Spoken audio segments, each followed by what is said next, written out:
दोस्तों, क्या आपके साथ कभी ऐसा हुआ है कि आप किसी का नाम भूल गए हों या बात करते वक्त कुछ और ही बोल दिया हो जो आपने कभी सोचा भी नहीं था?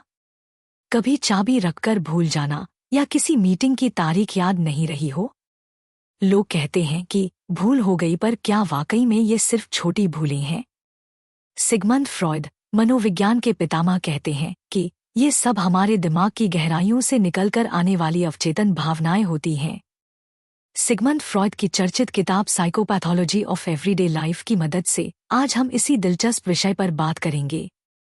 यह एक ऐसी किताब है जो साबित करती है कि आपकी गलतियां आपकी सच्चाई बयान करती हैं। नमस्ते। वीडियो शुरू करने से पहले आपसे एक गुजारिश है, हमारे वीडियो को लाइक और चैनल को सब्सक्राइब कर लें, जिससे आने वाले वीडियो की सूचना आपको समय से मिल जाए। सिगमंड फ्रॉयड कहते हैं कि हमारा मन दो हिस्सों में बटा होता है। नंबर 1, कॉन्शियस माइंड यानी जागरूक मन, जिससे हम सोचते, बोलते और निर्णय लेते हैं। नंबर 2, अनकॉन्शियस माइंड यानी अवचेतन मन, जिसमें हमारे दबे हुए डर, भावनाएं, यादें और इच्छाएं छुपी होती हैं।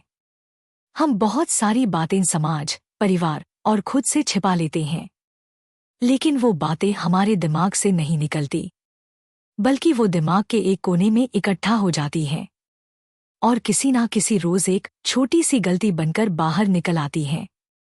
जैसे कि किसी का नाम भूल जाना या किसी के सामने कुछ बोल जाना जो आप सच में सोचते हैं लेकिन कह नहीं सकते थे। सिगमंड फ्रॉयड कहते हैं ये सब अनकॉन्शियस माइंड से निकलने वाले सिग्नल्स हैं, और ये गलती नहीं बल्कि इशारे होते हैं। आइए अब कुछ आम उदाहरण देखते हैं। नंबर 1, जुबान फिसल जाना। मान लीजिए आप बॉस से कह रहे थे, सर आप बहुत समझदार हैं, लेकिन निकल गया, सर आप बहुत सख्त हैं।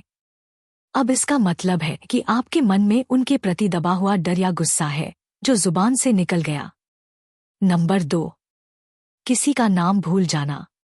जैसे आप किसी ऐसे इंसान का नाम भूल जाते हैं जिससे आपका कोई मनमुटाव रहा हो, मतलब आप उसे भुलाना चाहते थे, इसलिए दिमाग ने उसे सचमुच भूलने की कोशिश की। नंबर 3, कोई वस्तु रखकर भूल जाना। जैसे बार बार चाबी या मोबाइल भूल जाना, ये आपके अंदर के तनाव का संकेत हो सकता है। शायद आपका मन उस चीज से जुड़ी जिम्मेदारियों से भाग रहा है। नंबर 4, गलत तारीख या गलत नंबर। जैसे बर्थडे पर किसी को बधाई देना भूल जाना और फिर बाद में पछताना। ये सारी बातें सिर्फ भूल नहीं हैं, बल्कि ये आपकी प्रायोरिटीज और इमोशंस को दिखाती हैं।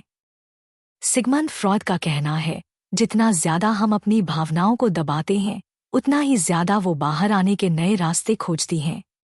जैसे आप गुस्सा किसी और पर हैं, लेकिन निकाल किसी और पर देते हैं, या आप किसी डर को भूलने की कोशिश करते हैं, लेकिन वो सपना बनकर आता है। मन एक ऐसा समुद्र है जिसमें लहरें दिखती हैं, पर असली तूफान नीचे छिपा होता है। और इन लहरों को समझने का सबसे बढ़िया तरीका है अपनी गलती को समझना। हर गुस्सा, हर भूल, हर टालमटोल बातें, ये सब एक संकेत है। अब आप सोच रहे होंगे कि ये सब जानकर हमें क्या मिलेगा? तो सुनिए, इससे सेल्फ अवेयरनेस बढ़ेगी। आप अपनी भावनाओं और फैसलों को लेकर खुद को बेहतर समझेंगे। रिश्ते सुधरेंगे।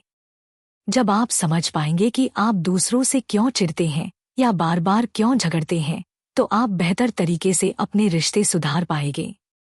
मानसिक शांति मिलेगी। अपने अवचेतन मन की आवाज को सुनना एक तरह से खुद से मिलने जैसा होता है, जो आपको मानसिक शांति प्रदान करता है। रचनात्मकता बढ़ेगी। जो बातें अंदर दबाकर रखते थे, उन्हें जाहिर करने का तरीका मिलेगा, लिखकर, बोलकर या रचनात्मकता के द्वारा।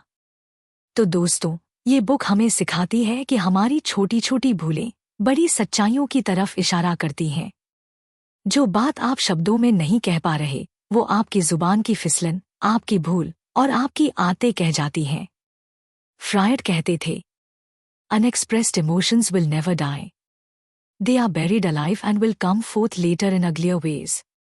यानी अव्यक्त भावनाएं कभी नहीं मरती, उन्हें जिंदा दफना दिया जाता है और बाद में वे बदसूरत तरीके से सामने आती हैं। इसलिए खुद को सुनिए, अपनी गलतियों को समझिए और अपने मन से दोस्ती कर लीजिए। अगर आपको ये वीडियो पसंद आया हो तो आगे भी इसी तरह की मनोविज्ञान सोच से जुड़ी कहानियों के लिए जुड़े रहिए। मिलते हैं अगली वीडियो में एक नई किताब के साथ, तब तक के लिए धन्यवाद।